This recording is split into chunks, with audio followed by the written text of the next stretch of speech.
Good evening and welcome to Alan's Italy. This is the first show we've had in about 3 weeks, and it's good to be back. The past 3 weeks have been kind of a reflective time for me, actually.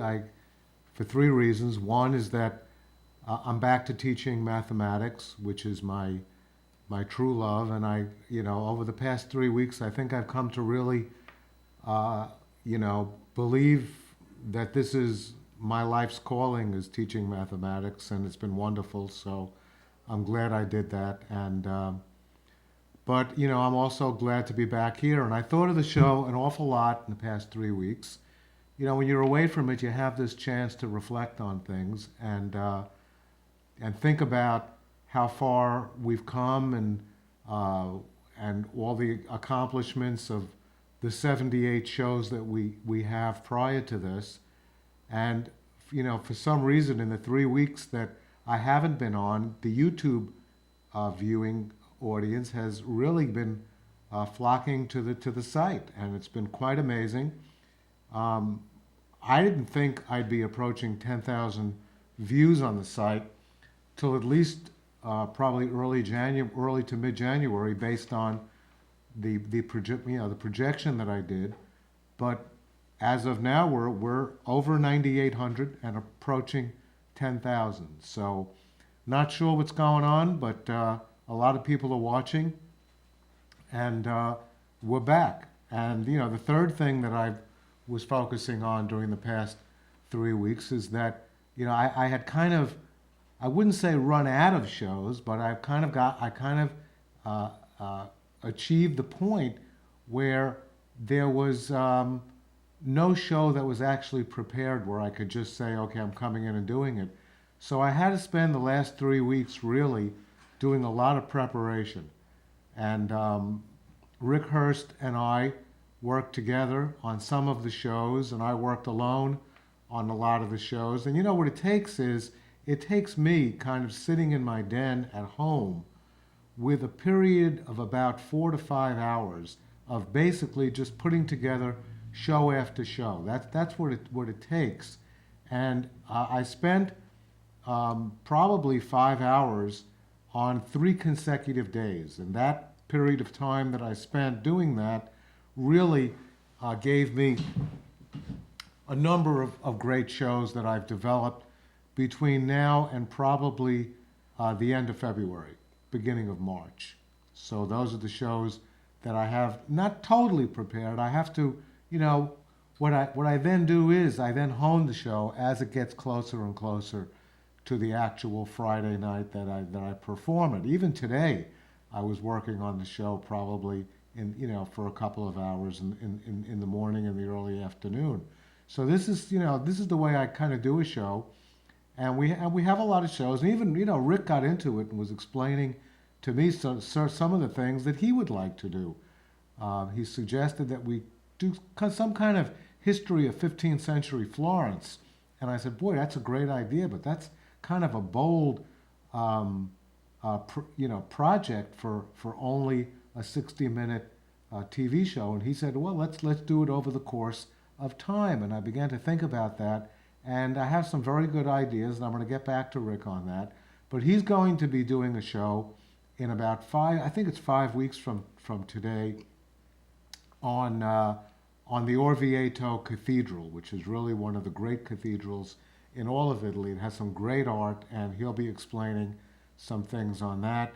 And he'll be doing several other shows, and I have some things that I've been developing as well, and I'm very excited about them. I have, and let me go to my album, where I have actually a way of explaining to you some of the things that I've been doing.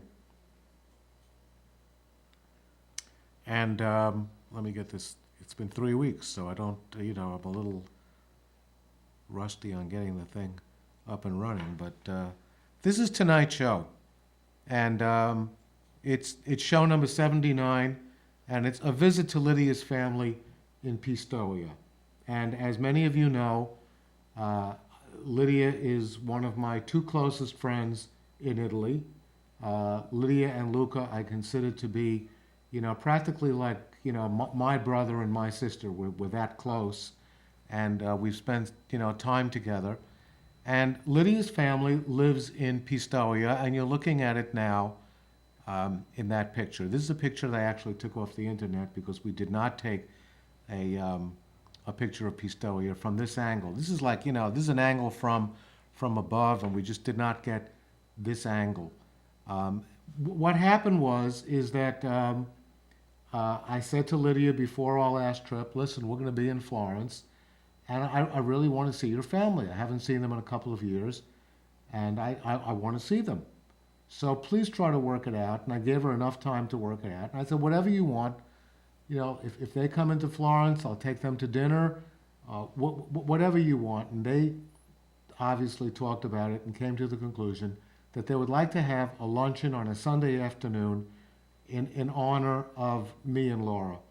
And that's what this show is based on. It's based on that lunch. It's also based a little more about my friendship with Lydia.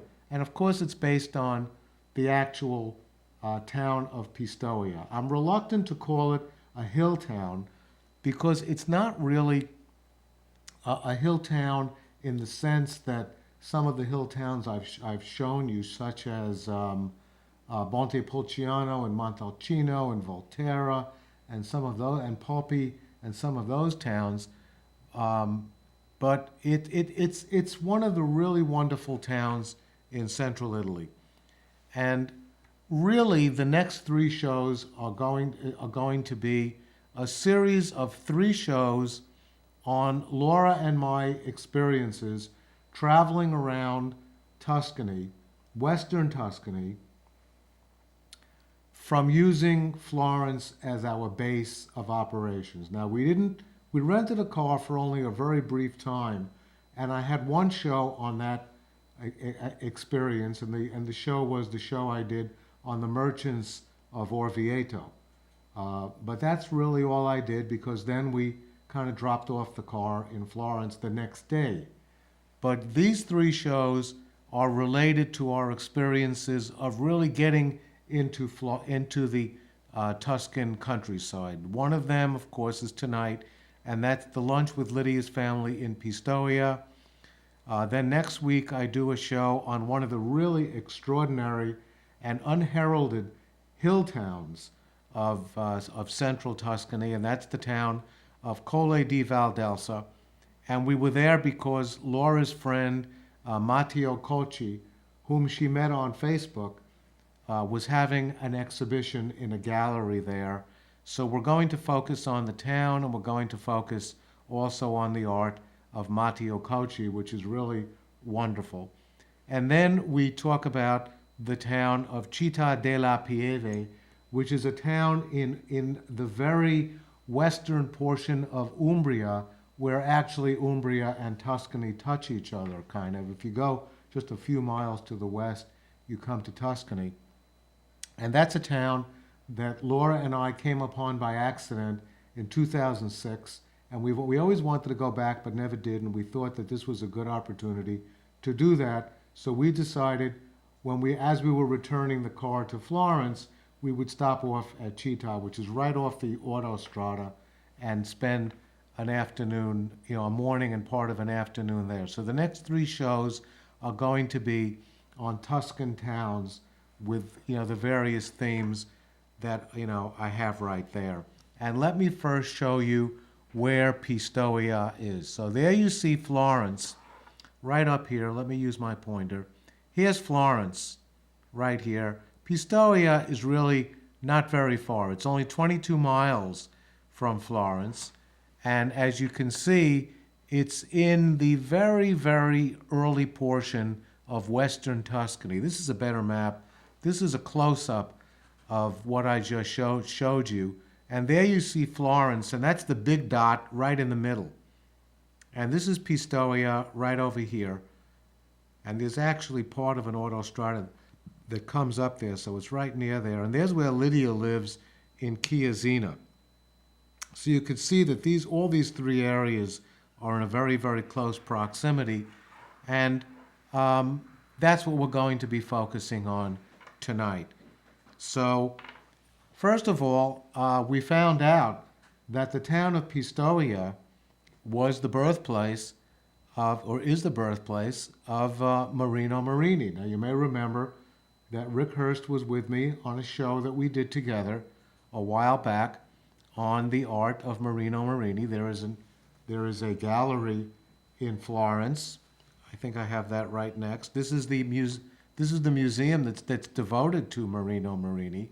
But let me go back to this for just one moment. So he was born in Pistoia on February 27th, 1901. And he is a great artist, and the city of Florence, which recognizes great art on a regular basis, created this museum out of a church, and it's really one of the really wonderful museums in Florence, and it has some wonderful pieces, and these are some of them by Marino Marini. And you could see by looking around at these these pictures were taken during one of the, when the museum was open. There was hardly anybody in here. Nobody goes to this museum. Laura and I were kind of walking around alone, and you could see some of the art. And Rick explained a lot of this to us on that previous show, and Pistoia is quite a place. So here's the show. It's show number 79, and it's based on two things. So it's not just Pistoia, but it's also Lidia and her family. And the story, of course, starts in Florence, as all my stories really start, because Florence is the place that I've spent so much time during my travels to Italy.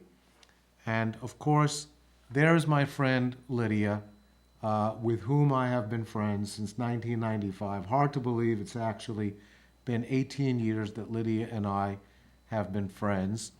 And the story begins, Lydia's friendship and my friendship began in 1995, but it really became solidified in the year 2001 when I took the trip to Italy alone between marriages. And there's a picture of Lidia and I in the town of Volterra. And that's how I looked. This is actually in 2002. So that's, and Lidia was wonderful, driving me around to the different places in Tuscany. And this is, I'm not sure if I ever showed this picture, but this is a very funny story that I'd like to tell. Lidia and I were driving around central Tuscany, and Lidia became lost. And Lidia knows her way around, and she's a great driver, especially some of these really winding roads and finding parking. She's always wonderful. But she got lost, and we pulled up in San Miniato, which is a town in central Tuscany. And she said, there are two guys over there. I'm going to ask them where we, how do we get to where we're going? And I forget now where we were going. But I was sitting in the car, and she was talking to these guys. They were having a good time. And I didn't know what was going on, because I didn't speak any Italian back in those days. Now I probably could have made out a little bit of what they were saying. But I got out of the car with my camera, and I said, Lidia, what's going on? And the three of them at that moment turned around, and Lidia started giggling, and the man on the right side in the picture sort of pointed to me and said, who is that? And I said, this is just an amazing picture, and I snapped the picture of the two gentlemen and Lidia as they had paused to, acknowledge my existence. And it's really funny, because these were really two sweet guys, and these are just regular guys who were just walking around, the town of San Miniato on I forgot what day it was, probably a Sunday afternoon. And of course, here's Lidia and I at one of our favorite restaurants in Florence, Dante's, which has really wonderful pizza. And Lidia, of course, introduces me to many of her friends. And this is her friend, Marco, who comes into the store very frequently, and I see him. He speaks no English, unfortunately, so Lidia has to translate for me.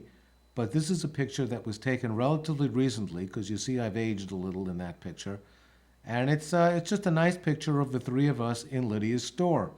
And Lydia's store is the focal point of all the action on Via della Scala. This is another picture of me with one of Lydia's friends, Sabrina. And this picture was taken in the year 2002 when the three of us drove around Tuscany exploring the countryside. And this is a picture that was taken in the town of Anghiari at an outdoor place that had, it was really a regular restaurant, but we just sat there and had some snacks.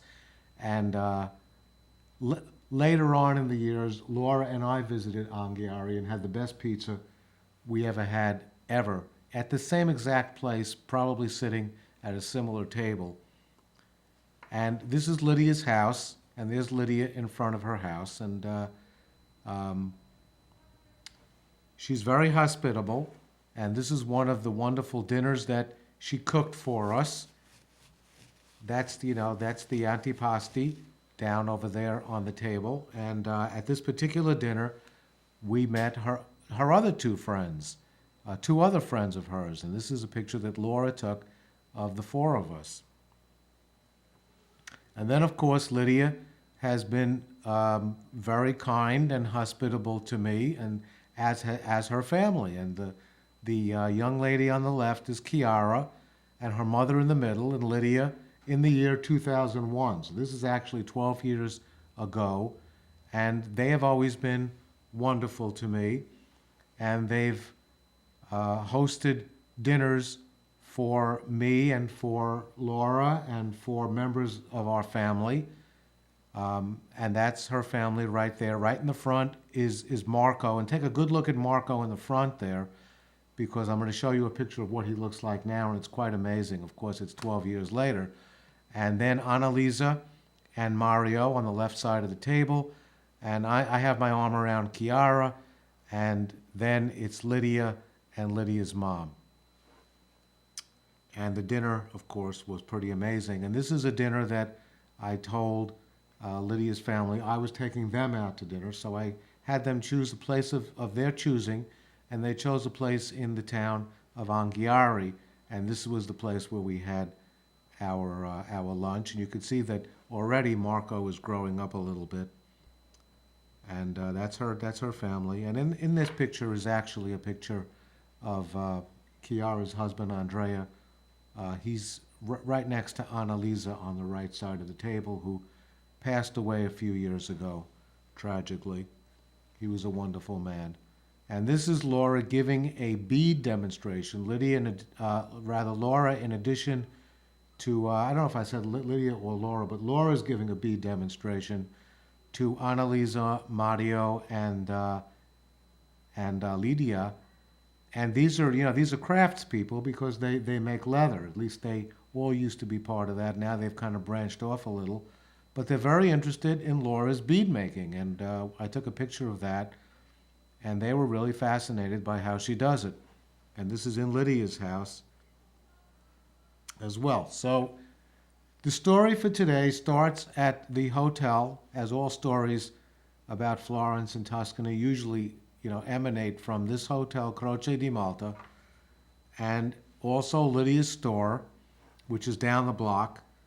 And, Lydia came over to the hotel with her car and picked us up right in front of the hotel and took us on the road to Pistoia. And this is a view of the Autostrada. It's not one of the side roads where you get some pretty amazing pictures, but this is a pretty amazing shot of one of the towns. I don't think this is Pistoia, but I think it's one of the hill towns in Western Tuscany as we are riding along the Autostrada. So we took this from the window of the moving vehicle. And this is the town of Pistoia as it looked in the 15th century. I love this picture because it shows the wall around the city, and it shows what a lot of the Tuscan towns had at that time, and that is all those towers. And these are the towers that were built by the wealthy families in order to show off that their tower was bigger than the previous tower that was built by a wealthy family.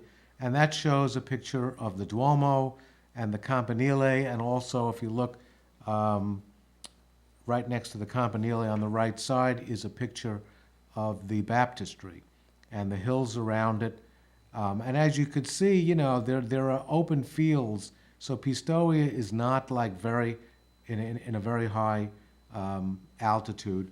But here are some facts about the town of Pistoia. Of course, Marino Marini was born there, but the town was originally a Roman town, as many of the towns in Tuscany were. The original name was Pistorium, and prior to that, it was actually an Etruscan town.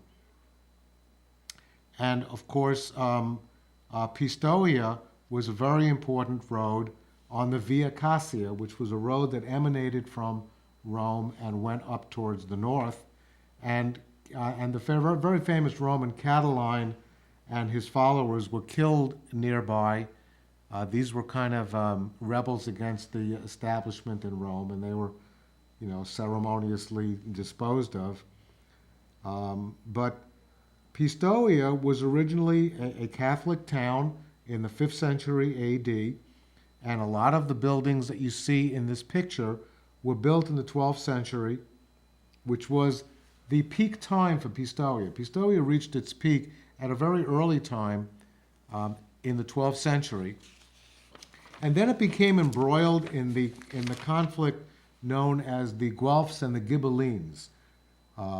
The Guelphs were the popes on the Pope's side, and the Ghibellines were part of the Holy Roman Empire, and they engaged in a conflict that took a very long time.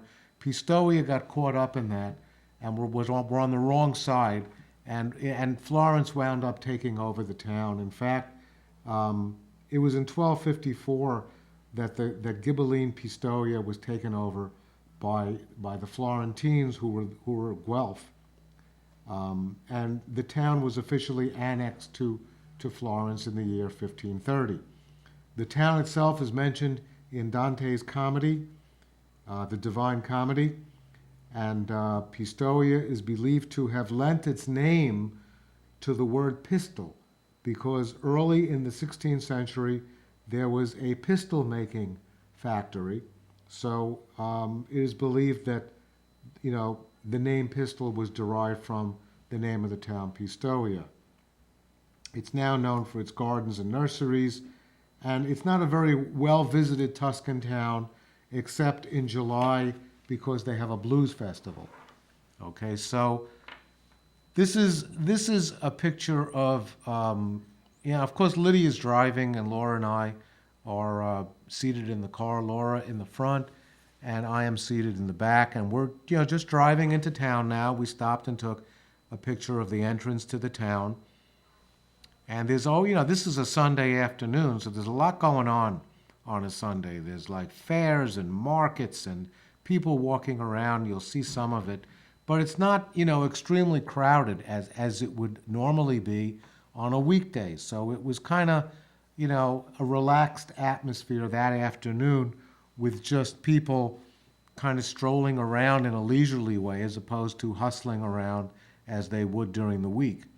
And these are some of the streets. It's not a really pretty town, and you can see that there's a lot of parking signs and no parking signs. The parking signs are on the left in the blue signs, and that sign over there on the right that you see with the red X means no parking. And this is where we parked the car. Lidia just basically drives around, found a spot to park, and this is where we parked. And this was the first place we went into, and this is St. Paul's Church. It's from the 12th century. Everything just goes way, way back.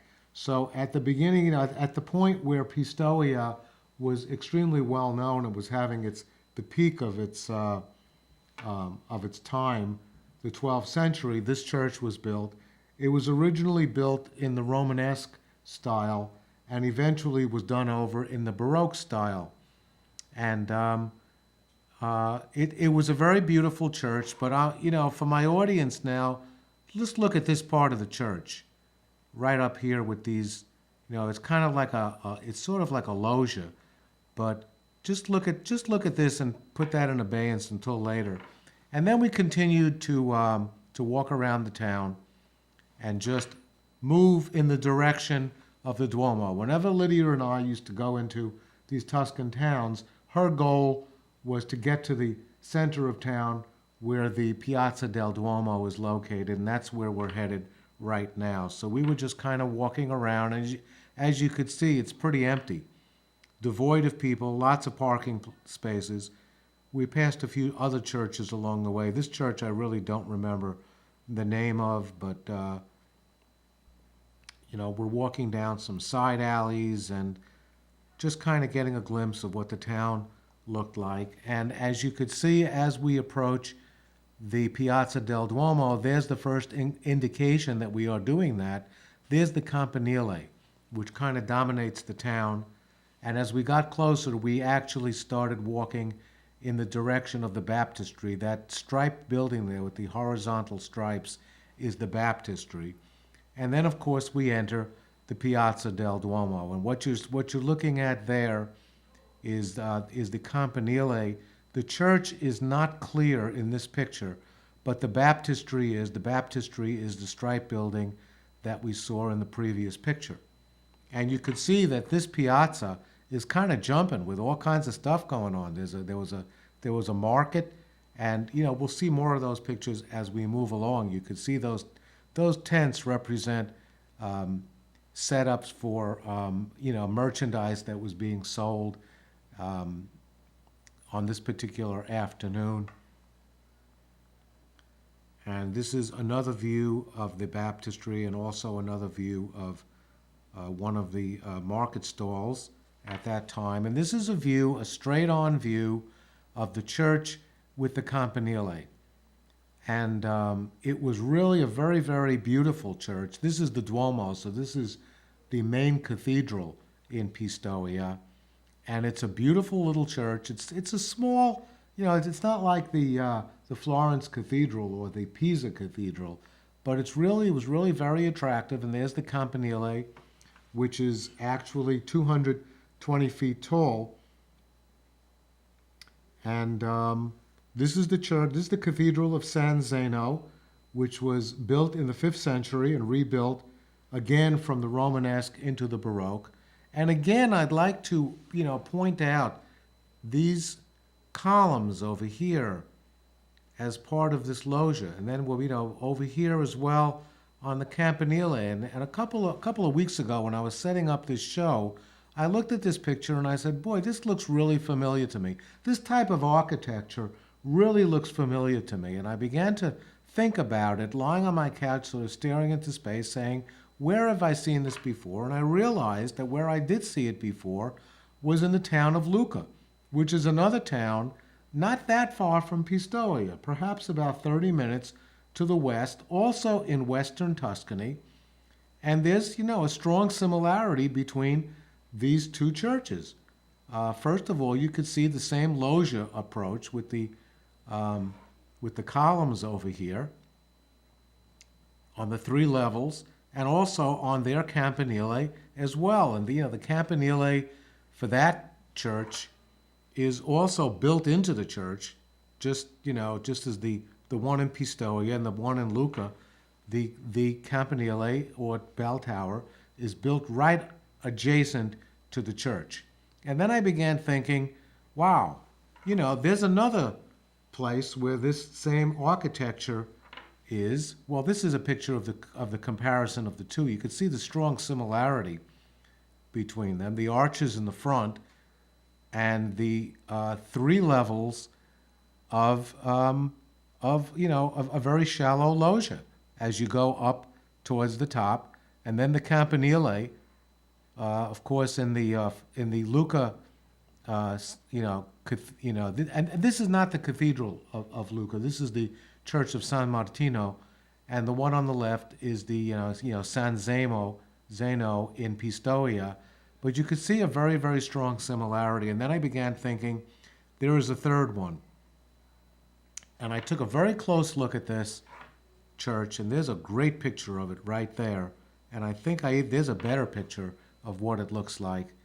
And I said, now I know where I saw this. And this is where I saw it. This is the cathedral in Pisa. And this is known as the Campo dei Miracoli, which is the area in Pisa which has the Leaning Tower. You can see it off there on the right side of the cathedral. the baptistry and also the cathedral itself. And the cathedral is built in basically the same type of architecture as the um, church in Pistoia and also the church in the town of Lucca. And there you see the same type of architecture. And the architecture even appears on the Leaning Tower. So apparently all these churches were built around the same time in the Romanesque style, and that's what was popular at that time. And there are the three churches, at least the tops of them, which shows you the strong similarity among the Pistoia Church, the Lucca Church, and the Grand Cathedral in Pisa. And I must say very proudly that I came up with this conclusion completely on my own. And I felt very proud of myself because, I'm not an artist, but I am able to recognize similarity in architecture. And of course, the Leaning Tower of Pisa, which is actually the cathedral's bell tower, which began leaning almost from the time that it was built. And there's that same type of architecture. And there's a real close-up view of the entrance to the church in Pistoia. Then I focused on the baptistry. Now, baptistries are, there's not always a separate baptistry for every city in Italy. Some of the towns that do have separate baptistries are, of course, Florence, which is the most famous, and Pisa, which is also pretty famous. But Pistoia has its own baptistry. And I was looking at that baptistry and saying, well, gee, baptistries are usually octagonal shaped, and this didn't look octagonal shaped. But then I found a map of the area, and I noticed that the baptistry actually was in the shape of an octagon. And I said, well, gee, I was thinking back at other octagonal-shaped buildings, and one of the things that struck me, of course, was the octagonal-shaped baptistry of Florence, which is perhaps the most famous of all the baptistries in Italy. And this is actually going to be the theme of another show that Rick and I will be doing on the doors of the baptistry of Florence. And this is a picture of the Piazza del Duomo in Pistoia that is from antiquity. It's not I don't think it's a photo. It's not a photograph, but it's a print of I believe it's a 17th century view of the piazza. And this is the town hall in Pistoia. I don't know much about this, but it was in that same vicinity, and it's obviously not in that style. So its architecture comes from much later. And it was, it's a really lively town, and they have all kinds of exhibitions going on. And there's an advertisement. And this is a hotel with a restaurant outdoors. And you could see that on a Sunday afternoon, there are people just kind of, relaxing and having a very nice time. And there's another view looking back towards the Campanile. And this is a picture I took off the internet because as I was looking at the town of Pistoia, I came upon this. And this is the Ospedale del Ceppo. And this was built in 1277. And I said, gee, this building also reminds me of something I've seen before. And this is what it reminded me of. It reminded me of the Ospedale degli Innocenti, which is located in Florence. And this was designed, the portico at least, was designed by Brunelleschi. And you could see that the porticos are very similar in design. They have arches, and they also have rondelles. Rondelles are those round things right up above the column between the arches. And the rondelles are usually devoted to scenes related to children. So these were both children's hospitals. And there's also one in Florence as well, although I don't have a picture of that.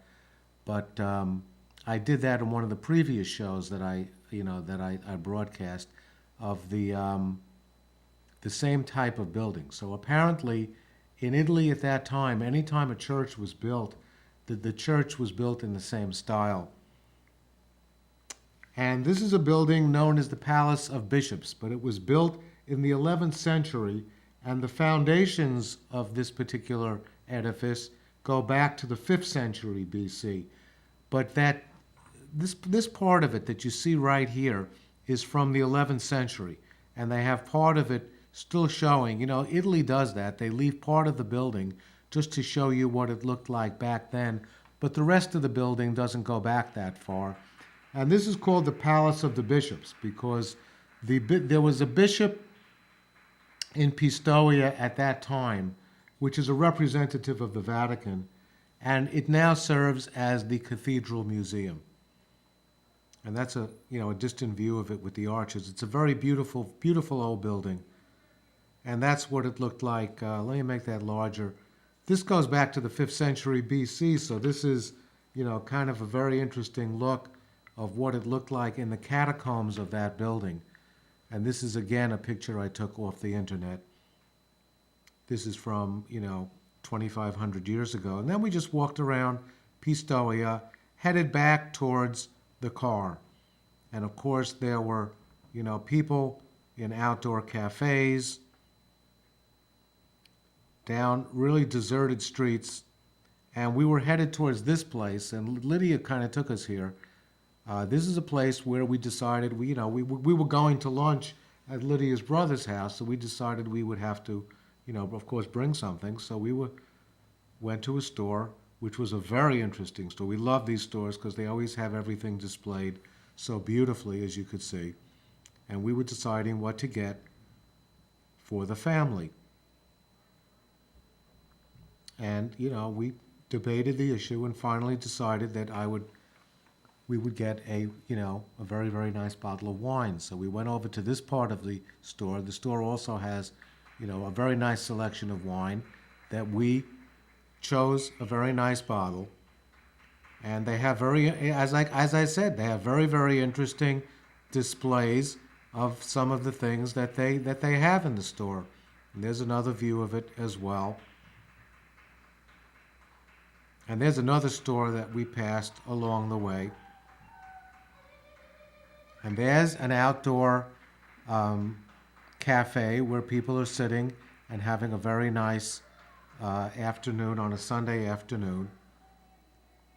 And this was a market that took place in the town of Pistoia. A lot of the towns have markets on Saturday and Sunday. I know Lucca does, and I know that Pistoia does, some of the other towns. And now we're sort of headed back towards where the car was parked. And there's one last view of the Campanile. And there's, an outdoor setup, kind of like a multi-purpose store. And I believe we're now driving outside of town, headed in the direction of Mario's house. And we're now on the road, headed out of the town. And I'm not sure what town that is again, because this is from a slightly different angle. It could be. It sort of looks like Pistoia a little bit, but I'm really not sure, so I won't say if it was or it wasn't. But we eventually left the town of Pistoia for the outskirts of the town, and we wound up at Mario and Annalisa's house. And let me identify the people in this picture. The fellow that I have my arm around on the right side of the picture is Lydia's father, and the person on my right side is Mario, who is Lydia's brother, and Annalisa, who's Mario's wife. And you could see that she's gripping on to Marco, her son, and that's that little, the little boy in that picture that I said focus on a picture of Marco. That's what Marco looks like now, 12 years later. He's a man, and he's a really wonderful young man. And now the younger member of the family is now Jacopo, who you see down there that Marco has his arm around, and right above him, to his right is Chiara, and then Lidia and Lydia's mother, and then right next to Lydia's mother is Chiara's mother-in-law, Andrea's mother. So that's the family. It's a beautiful family, and the rest of the show is going to be devoted to talking a little bit about my experience having lunch um, uh, at Mario and Annalisa's house. And this is what Mario's backyard looks like. It's a really, really attractive place to relax, and it's a beautiful, beautiful house. And Mario is very, very handy, and he's a licensed electrician, so he does all the work himself. And they showed me around the house. This is Mario, who is a wonderful man that I've known for obviously many, many years. He doesn't speak very much English, if any, and Lidia is always basically translating for us. But we do get to talk occasionally, and of course, he was very gracious that afternoon. And there's a picture of Jacopo actually looking at the camera here. You could see he's just adorable. I'm not sure exactly how old he is. I think he might be 7 or 8 years old. And there's Marco sitting right next to him. And they fool around a lot, and they're very, very close. And of course, that's Jacopo with his uncle Mario. And Mario, of course, is also kind of a father figure to him as well. And he's a sweet young man, and Mario's a wonderful guy. And there's Lidia. This is a picture I've always wanted to take because this is actually the first time I ever met Lydia's father, and it was really, really wonderful meeting him. And that's a picture of me with my arm around her father and mother, and Lidia over there on the left side. This picture was taken by Laura. And this is the picture of Annalisa and Chiara working in the kitchen. So while everybody is just kind of walking around having a great time outside, and I'm getting a tour of the house, Annalisa and Chiara were making an incredible lunch. And they don't fool around in Italy. They really give you, a multi-course meal. And both of these people have treated Laura and I to dinners just where, Lydia, Laura and I come, with Lydia, of course. And they're both fantastic cooks. And I have some of the food, I have pictures of a couple of the dishes. There's Annalisa preparing. I'm not sure what that is. It's either the antipasto or it could be one of the desserts. It sort of looks like the antipasto. And this is what the table looked like set for lunch. And there are some of the items, and you could see it's very attractive, and they have this very, very nice kind of indoor-outdoor setup there with this very long table for all of us with the view of their backyard over there. Very, very attractive area. And this, I believe, this is going to be very hard for me to look at because this is like, reminiscent of this incredible food. This looks like one of the antipasti that they had, that they brought out. This is definitely bruschetta, which is, this wonderful tomato. I'm not even sure what this is. I should have asked Laura before I left home. But this is a bruschetta, which is unbelievably delicious. And this was one of the main courses. I'm not even sure if this was the primo piatto or whether it was the actual course. It didn't make a difference. This is lasagna. And this is, I tell you right now, the best lasagna I've ever eaten in my life. It was absolutely unbelievable. And you could see that it's just like, it's slightly burnt over there on the bottom, and it's just, I gotta move on because I can't look at this, I'm very hungry. This was the dessert. So they brought out this like incredible assortment of various pastries for dessert, and it was, it's unbelievable. It's just one of the typical Tuscan lunches. And finally, I come to my thanks to Lydia's family for their extraordinary hospitality and kindness, not only for this particular lunch that they so graciously treated us, Laura and me too, but for everything that they've done for me over the years. I say thank you to them. I know they're going to be watching this, and they have my thanks. And of course, the show number 79 is dedicated to my dear friend Lydia. You know, without Lydia, I would not have anywhere near as good a knowledge or a love and passion for Italy as I have. So I credit Lydia with that mostly, and also to my friend Luca. But Lydia gets the dedication of this particular show.